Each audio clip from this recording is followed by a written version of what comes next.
Thank you, Dr. B.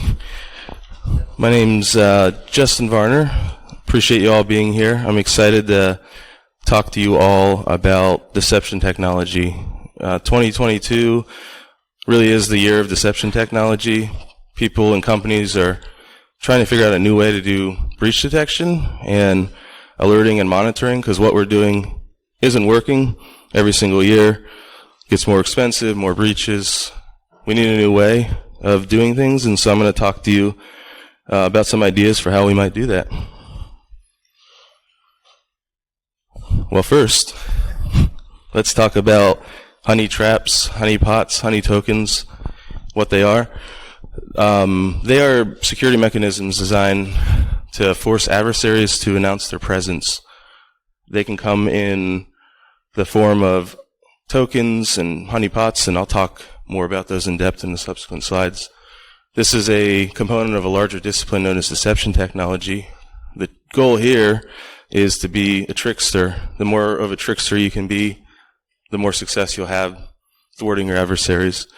And in addition to doing that, we need to reduce our mean time to detection and mitigate the blast radius of these catastrophic breaches that have been going on for the past 20 or so years. Also, there's been a huge toll on the industry. You know, depending on what report you read, anywhere from 3 to 4 million unfilled security jobs from people that are burned out. And, you know, you can get a sense of it by just talking to Laundry Room Viking. And this is the plight of a lot of people who are security analysts. You know, they thought it would be a good idea to just work and triage tickets all night, except after a while you're going to be dead or you're going to be burned out. And that's not what we need for retention and to build the next generation of security personnel. So we need a new approach. So why deception technology? Why is this important? Well, millions and millions of alerts have been ignored, you know, and breaches have happened. If you look the past 10 years, even going back to Snowden with the NSA, you had the most sophisticated spy agency. They had no clue it was rummaging around and exfiltrating data, you know, until it was too late. SolarWinds, people now probably have, you know, post-traumatic SolarWinds disorder or supply chain concerns. Everything I do now, I'm worried about. Is there a third-party component that's vulnerable? Have I done my due diligence?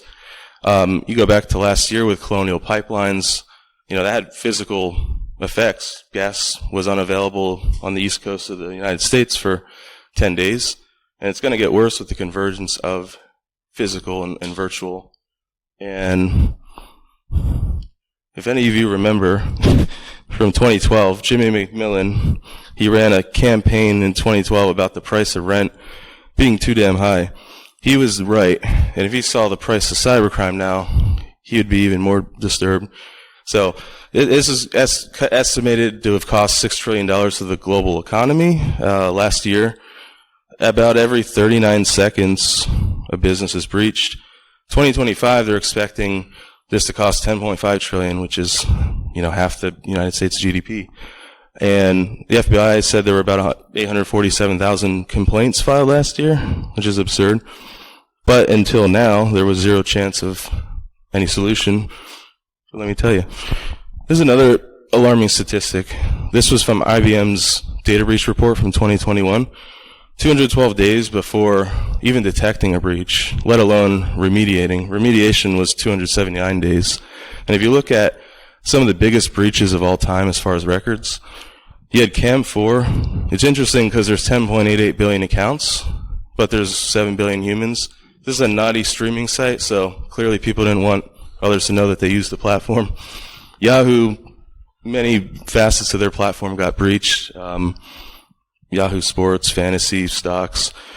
And then AADHAAR, that was India's attempt to do digital identity for everyone. The problem is they tied all of this in, their 401k, to your retirement, to your driver's license, and I think the government said, you know, this can't be hacked. I mean, that's just an invitation, right? So within 3 hours, yeah, everyone in India was affected by this. It's just entirely too long, and the effects, you know, are catastrophic. So let's talk about canaries in the code mine. So I'm a partner of Things Canary. I don't work there, but I represent them because I've used their technology. I've seen it prevent 4 or so catastrophic breaches. I've seen pen testers fail in 13 minutes because of their stuff, so I really believe in it. And the whole idea goes back to the canary in the coal mine, where you'd have a bird that was down in the mines, and it would be alerting you of danger before the miners got taken out by any of the conditions in the mine. So following along in that concept, they have 2 kind of representations of their technology. You've got birds, which are traditional honeypots, or they're now production honeypots, so I'll talk about that. And then canary tokens. Now, birds are designed to look just like real devices. They can be everything from a dumb terminal to a smart fridge to a SCADA system, and it looks real. And you'll see in the following slide, when you interrogate that system, you'd be hard-pressed to tell the difference. And then you got these tokens. Tokens are free. You can go to canarytokens.org right now and create as many as you want. These can be Google Docs, DNS, AWS. I'm going to go through examples of all these and how you can use them, give you some ideas for how to layer deception and create Inception, as I like to say. And the whole point of this is we want an early warning breach system. We want to know at the time that there's a breach, not 212 days in the future when it's too late, and that's why this is important. Bird is word. And so Things Canary, they're a company out of Cape Town, South Africa, started by Haroon Mir. They've grown organically over the past 7 years, and I'm really excited to see them do well. They're just the best. They also have the best support. And if you ask them for swag, you won't be disappointed. It's the best swag ever. All right. Let's talk. I like memes and puns, clearly, as you can see. So let's talk about the actual bird and the honeypots. The idea here is, Windows Active Directory is used in pretty much any company that's over 10 years old. This was before Okta and Identity as a Service, and if you're a legacy or even modern company, you probably use Active Directory and Azure Active Directory. So one thing that you can do is you can create a device that looks just like a legitimate domain controller, and a domain controller, its whole purpose is to manage Active Directory, which is a way of centrally managing users, machines, passwords, files, you name it. And anyone that loves pen testing or red teaming knows that if you attack Active Directory, in some cases you can take over the company. You can read email, you can tap the network, log into any computer. It really is the crown jewels. So the idea is we're going to make a domain controller that looks, acts, and chirps like the real deal. And this is what it looks like for those that are familiar with Nmap. It's a classic port and service enumeration tool. And what you're looking at here is there's a port scan against known Windows domain controller ports. You've got 21, which is FTP, SSH, you got IIS, so on and so forth. When you do the interrogation of the services, you can see all of this looks legitimate. If you were to go to this IP on port 80, you'd actually hit an IIS web page and it would ask you for credentials, and it would even capture those. And the adversary is thinking they have something legitimate. In reality, it's totally bogus. But we're building a forensic trail this whole time and building up to that.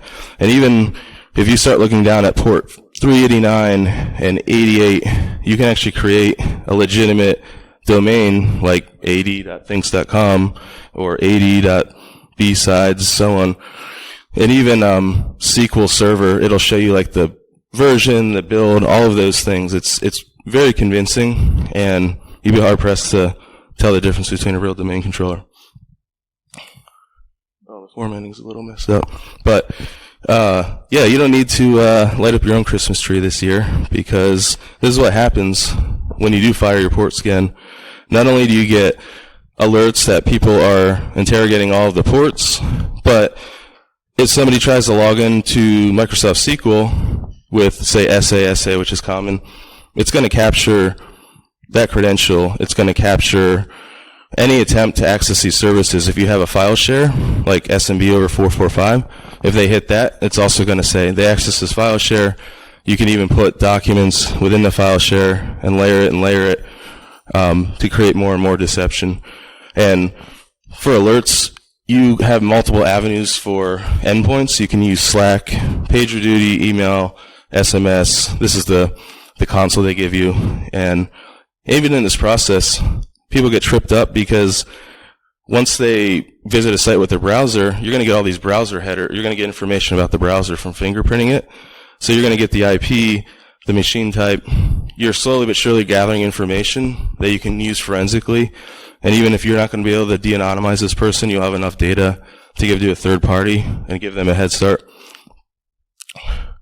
Yeah, Ted Stevens, back in the day, Alaska senator, he said the internet's a series of tubes. It's not a big truck. True, not a big truck.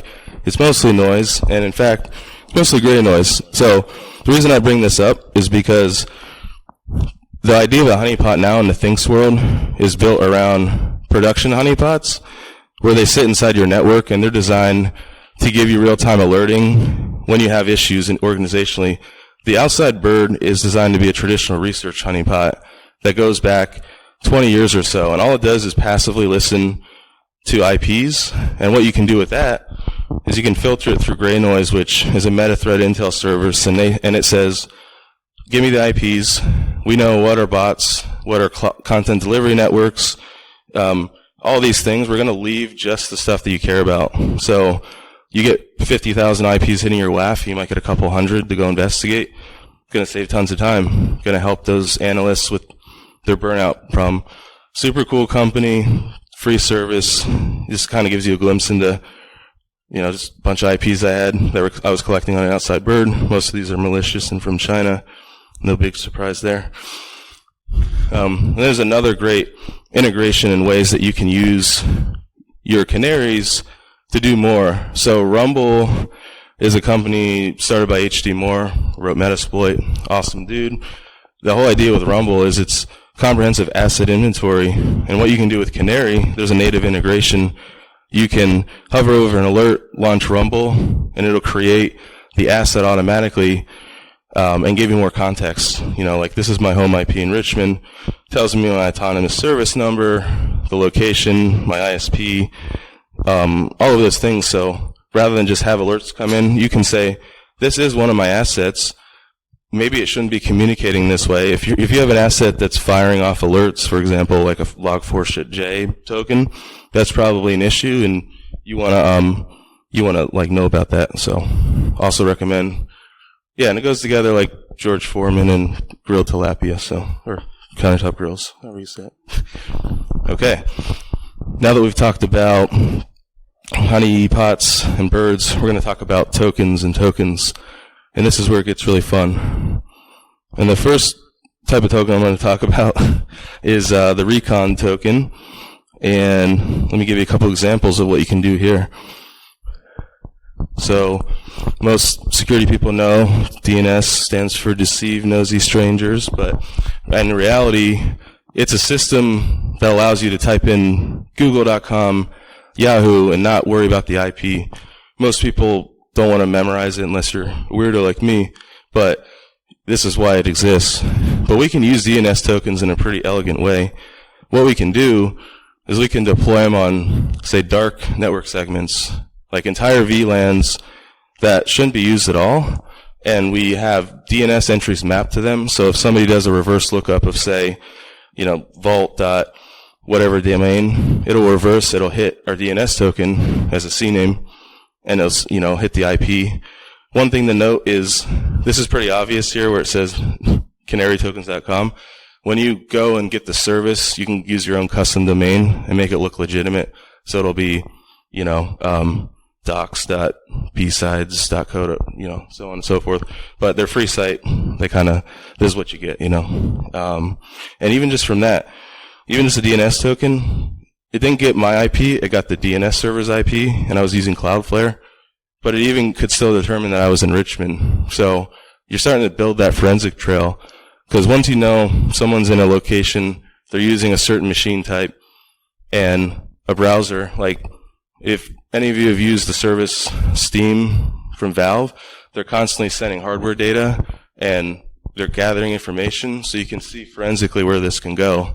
It's just a matter of time before you figure out who this person is, and they're going to make a mistake.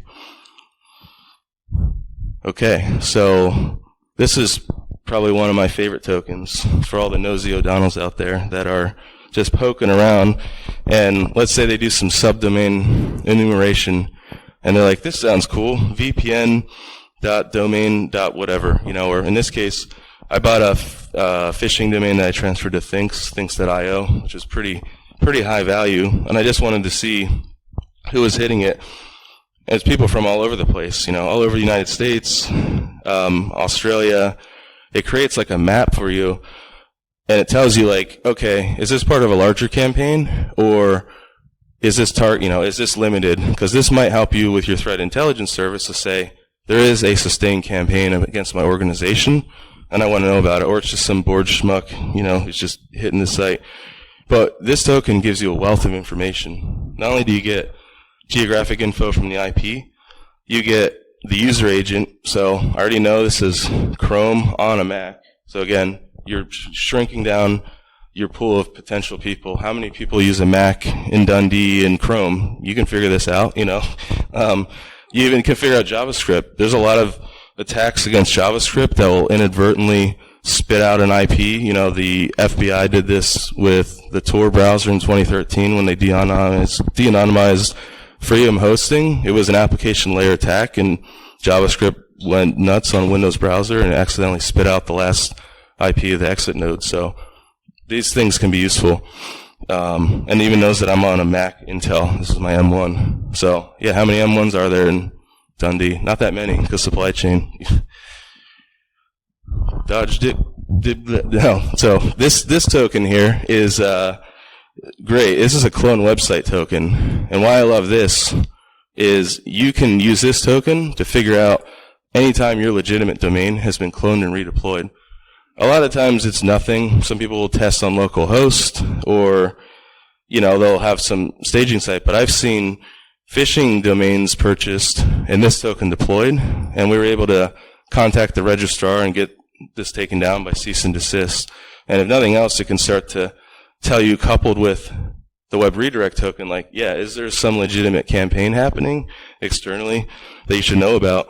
And yeah, this is super easy. All you have to do is add a couple lines of JavaScript to your HTML page. You can obfuscate it so it's not evident to people that are just investigating your source.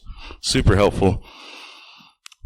Okay, now APIs, application programming interfaces. No, but these tokens are designed to make you better at alerting, protection, and investigation. Just ask Bert Macklin from Parks and Recreation. He's on it. Okay, so let's talk about AWS, Amazon Web Services. Many people use it. It's very attractive for Adversaries API keys because you get an API key with the right permissions. You can do anything, spin up permissions, create databases, rack up a huge bill. Unless accounting's on top of that, you're not going to know. No one's going to know. So what we can do is you can create a script. They're out there, Canary Utils. I wrote a basic one for Jamf and Intune. And what you can do is create this token. It generates a unique one on every single machine with the memo. And the idea here is, like, if Susie Q in marketing gets this key that fires, she doesn't use AWS, right? And so you're going to know something's up. And what happens a lot of times, people make the mistake, the adversaries, they'll take the token off the person's machine and run it on their own machine. Again, further de-anonymizes them. It'll even tell you the exact command they're running. In this case, list buckets. So, all it takes is one mistake to know. But when you get good at this, you're going to get people making lots of mistakes, and you're going to have a compelling argument as to who this person may be. There's another really great token that's good bang for the bucket. So there's simple storage service buckets in AWS. And what you can do with this is you can use your AWS API key give it permissions over a bogus bucket.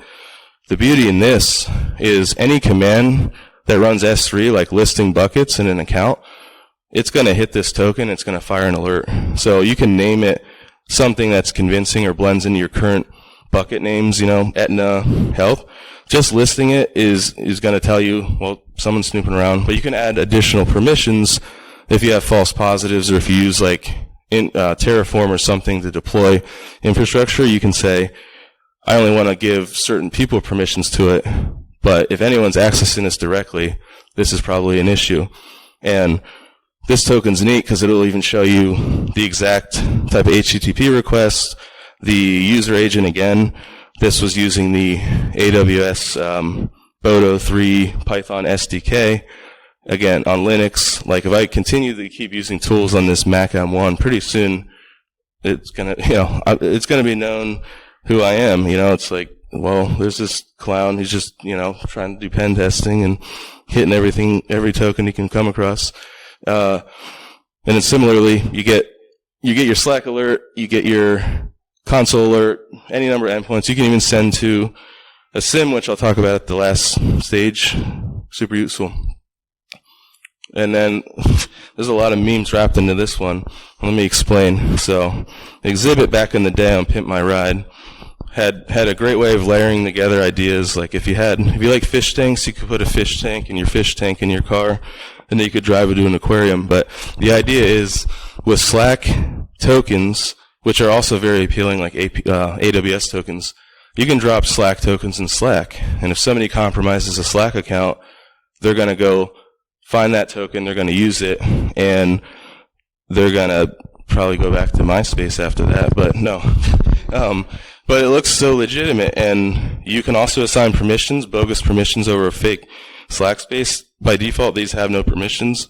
But this is great. You can also drop this in your code repositories. You can put these on hosts, EC2 metadata, because people accidentally do that all the time.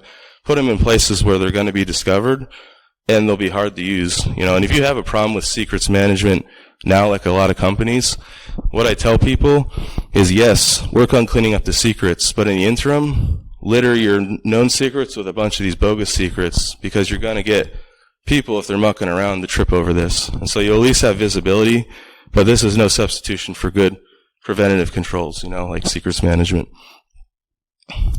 Also, the latest token they came out with, which is great for people that use Kubernetes or K8s. It's K, 8 letters, S, get it? Pretty cool. And for the non-technical, Kubernetes is a way to run a containerized application, which is self-contained, and you can run it agnostic of the operating system, in its entirety. Kubernetes is just a wonderful, just mess of everything, and it'll allow you to run thousands of containers, and it'll orchestrate and do DNS for you, and all these things. So similarly, this is an attractive API token. You can drop this on every single machine in your, kube config, and if somebody takes it, tries to use kubectl, which is the command line tool to interact, it's going to tell you that. It's going to tell you the API endpoint, and you continue, and the IP, you're just continuing to build this forensic trail. And who can resist a Kubernetes token or AWS? I mean, literally, pen test company came in 13 minutes, they failed the engagement, then 17 minutes, and the whole engagement went 2 weeks. What was funny is at the end they compiled this report that was 70 pages long, and I gave them a report that was 90 pages long and said, did you know that this was happening? And their face was great. It was priceless. All right, now there's some tokens here that are applicable to mobile devices, and I recommend you all create them because they're valuable. Let me tell you more about it. So, WireGuard is the latest and greatest type of VPN. It's way faster than OpenVPN. It does a much better job with active connections and not dropping connections. And it's easy to set up. And what you can do is create this token, you install the app, and the idea is if somebody compromises your phone, which has been happening from Pegasus spyware to whatever's been floating around now, you want to know that somebody's on your device. How else would you know unless you did forensics with iMazing or something? Like, it's not easy to know that you've been pwned. But if you do this token and you name it something convincing like, corporate VPN, if somebody triggers it, it'll fire an alert. I've seen this save like probably half a dozen people that got this Pegasus spyware. This is the only way that they knew, and then they blew up their phone and they got a rotary phone. Well, that's what they should have done after that. But this is a great token. It's free. Highly recommend everyone do it. Similarly, you can also scan this QR code. It's not malicious, but the idea, it's just funny. And this works in so many great ways. What you can do is you could print out QR codes, put them around your office, and say, here's the guest Wi-Fi password.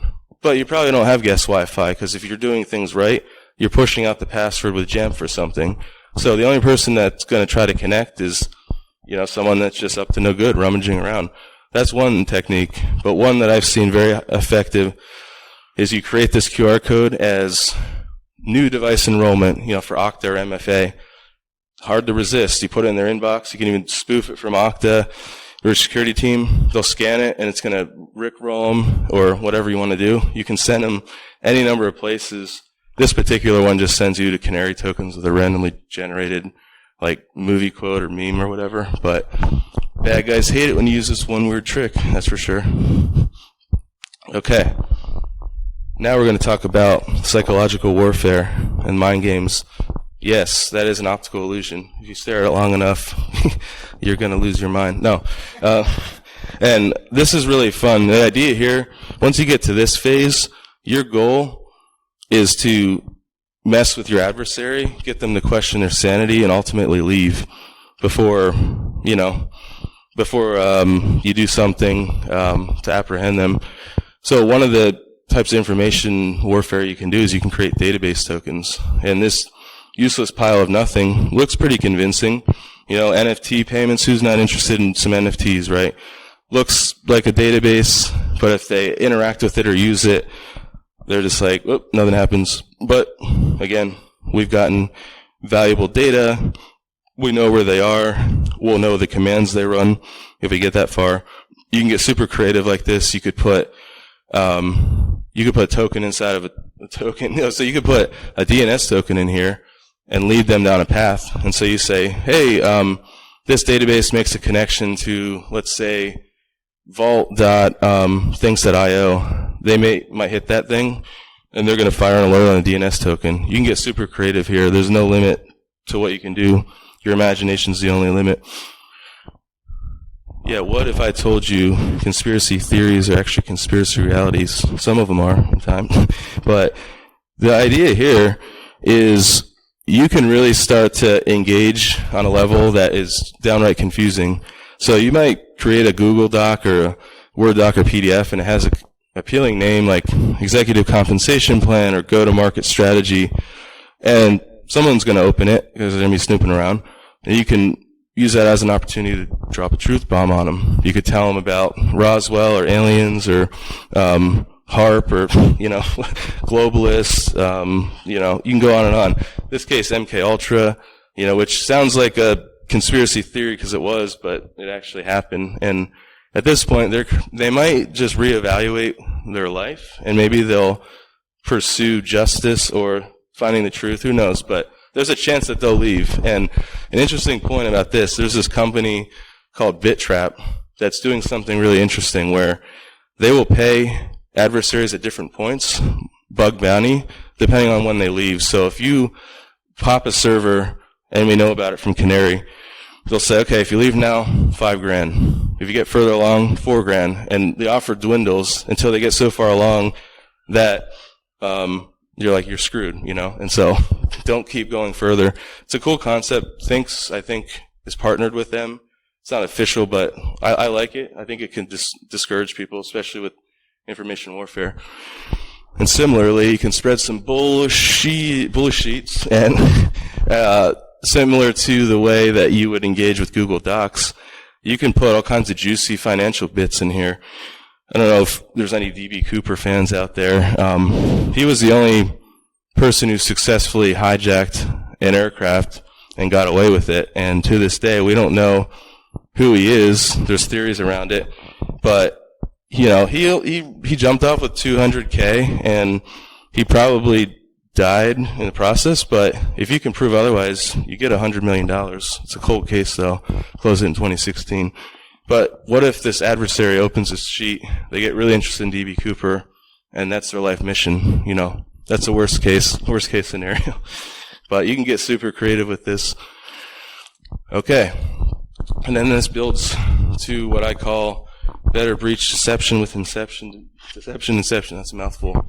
And the idea here, this is one of many examples. This is a 7-layer dip, or 7-layer example of deception. And it kind of works like this. You've got a bad guy. Let's say that they pop your Nginx or Apache Strut server, but that server also happens to be it has some kind of tokens on it. Well, you can actually token processes. You can token the netstat process, the nmap process.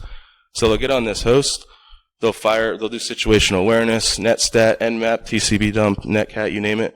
All the while you're sending to leam, sim, get it, sim. But yeah, I thought that was pretty funny. But at each point in the process, you're getting more and more information. So let's say they do nmap, they find a Windows server, it's got 445 open. Cool, it's a file share. There happens to be a file share with a Google Doc that has credentials. Boom, alert. Those credentials are AWS. They use AWS for a fake bucket. And all the while, you let them down this path. You force them to make multiple mistakes. And by the time it's all said and done, you're going to have a good likelihood of who this person is, or you're going to call some company to help you along the way. And at that point, you send leam sim, or you use your SIM, because as these alerts are happening, you can send the full log to whatever you're using, Splunk, Wazop, Panther, and it'll build this trail for you, and you'll be like, okay, I think I know who this may be. And yeah, that's one of many things you can do. Literally, possibilities are endless. And with that, I wanted to thank you and open it up for questions.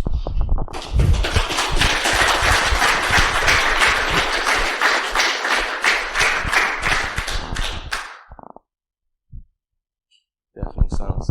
Yeah.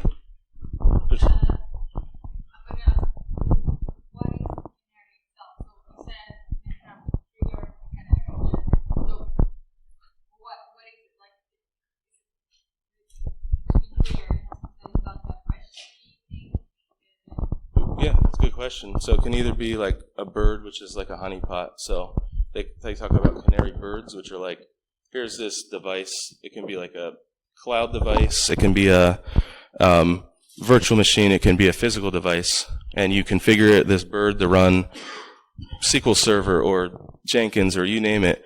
That's a canary bird. If somebody interacts with it, it's going to fire an alert. But then you've got the whole tokens thing. That can be literally anything, any piece of data. So they have predefined tokens on their site. They've got a Google Doc token. They've got WireGuard, AWS. You create this token, and once they trip over it, it's usually just like a URL or some kind of pointer. It's going to fire an alert. So like the DNS token is a simple example. It's a CNAME, like DNS record. So if somebody queries a CNAME, it resolves to this token. Once the token happens, fires the alert. Their AWS key is a little more sophisticated. They actually use CloudTrail to monitor API calls in real time. And, within 10 minutes, if somebody uses the key, it'll fire the alert. So it's really any piece of data. You can even do something really cool. You can monitor the movement of data. Like sometimes your legal team will send a document to someone and you hope that they don't forward it to someone else, but you can token that document and see exactly where it goes. So if people are just sharing it, in an unauthorized manner, you can know about it. So.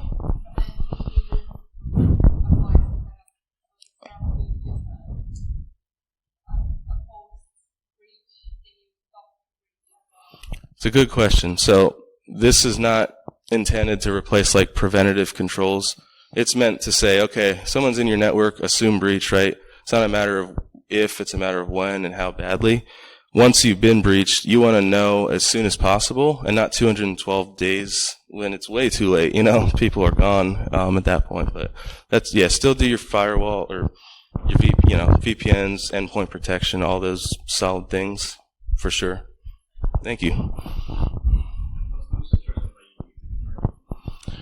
Oh man, there's so many different techniques. Trying to think. I think so when I got ready for this pen test back in the day, I just went all out and I just put minefields of tokens everywhere. So I built a lot of automation with like Jenkins, and like I put, at the time there were these EC2 metadata tokens that I deployed on all of our systems with Chef, and there were like hundreds and hundreds of systems. And so they get on a machine, they're like, cool, they hit the metadata API, fires an alert, and then there happen to be tokens on there. So like, it's our lucky day. It was just an epic fail on their side. But I'm kind of working through an idea of a Active Directory token right now with Thinks, because there's a lot of value in that. The issue is they don't want to run agents. They are very lightweight. They make the pitch that you can be up and running in 5 minutes, and they're absolutely true, and so to make it work, you almost have to tie into Azure, and so they're exploring maybe using, Azure Sentinel and doing similar to the AWS API key. So many scenarios. Hard to pick one. Oh, yeah, so.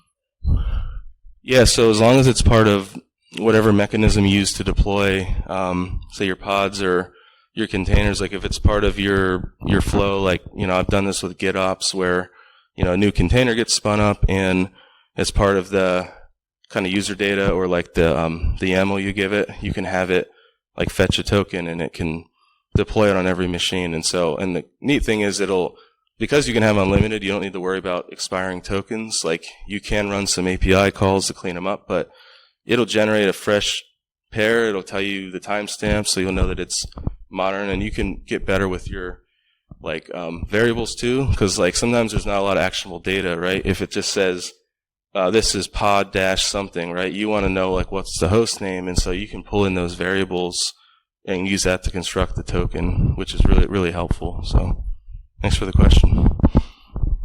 Oh yeah.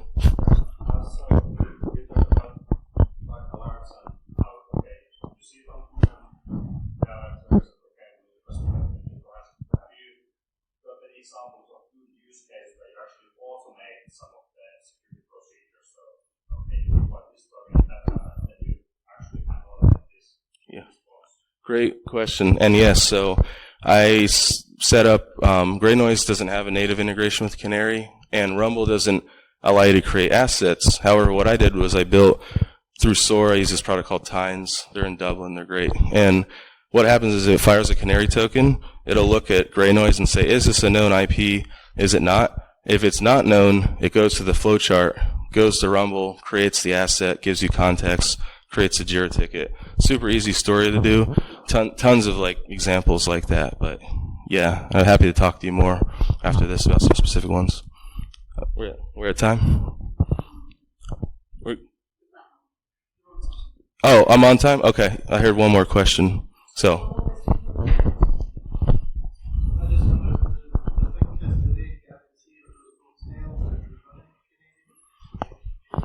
I'm sorry, they guarantee that. Well, so the first rule of deception technology is you don't tell people use deception technology. However, yeah, they've done a really good job of masquerading the identity of these things, and they make the point that if somebody figures out that there's a canary, at that point they're going to be more cautious no matter what. They're like, okay, you've got honeypots in your environment. Where else are these minefields? Like, you make it so difficult to not step on these things that they're going to trip up, or they might just turn around because they're like, I don't know what's real and what's not. I just saw a document that said MK Ultra happened, or whatever. Like, you can trip them out for sure. But yeah, awesome. Anything else? Yeah, thanks, Dr. B. Appreciate it. Thank you all.